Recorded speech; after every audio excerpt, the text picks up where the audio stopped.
So hello dear student, কেমন আছো? I hope প্রত্যেকে ভীষণ ভালো আছো। স্ক্রিনের ওপর একটা প্রশ্ন দেখা যাচ্ছে, তাই না?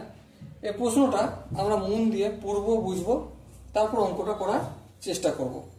আর এই কোশ্চেনটা এসএসসি সিএইচএসএল এ আসছিল টিআর 1-এ 2020 সালে।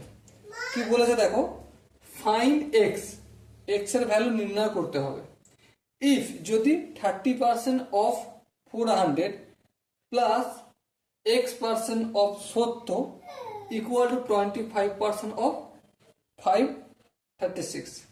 তাহলে চলো আমরা লিখে নিই।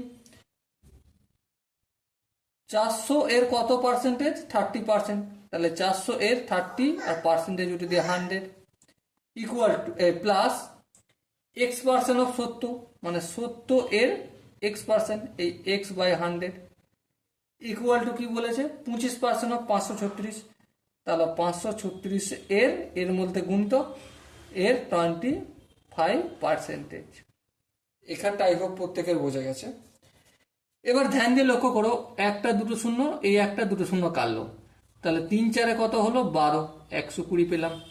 প্লাস একটা শূন্য কাটলো, তাহলে 7x/10 হলো। হ্যাঁ, এখানটা যদি লক্ষ্য করো, 25 1 25, 4 25 100। বেশ, আর কাটাকাটি যাবে ফার্দার? আচ্ছা দেখছি কাটাকাটি যায় নাকি। 4 1 4, 3 4 12, 4 4 16। হ্যাঁ, কাটাকাটি যাবে 4 দিয়ে, তাহলে 134 হলো।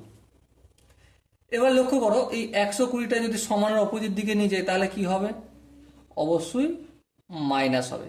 তাহলে 134 থেকে 120 যদি বিয়োগ করি তাহলে কত আসবে? 14 হবে, তাই না? হ্যাঁ, এবার দেখো এই এক্সটা রইল, 10টা ভাগ আছে অপোজিট দিকে গেলে গুণ, 14কে 10 দিয়ে গুণ করলে 140। আর এই 7টা এক্সের সাথে গুণ আছে অপোজিট দিকে গেলে ভাগ, তাহলে ভাগ লিখলাম। 140কে 7 দিয়ে ভাগ করলে কত হবে? 20 হবে। সো এক্স এর ভ্যালু জিজ্ঞাসা করেছিল, হ্যাঁ এক্স এর ভ্যালু আমরা পেয়েছি, হ্যাঁ পেয়েছি। কত? Option 1, 20। Okay, so dear student, I hope তোমরা প্রত্যেকে কোশ্চেনটা বুঝতে পেরেছো। যদি কোশ্চেনটা বুঝতে কোনো জায়গায় অসুবিধা থাকে, ডাউট থাকে বা কনফিউশন থাকে, তার জন্য তো কমেন্ট বক্স খোলা রইল।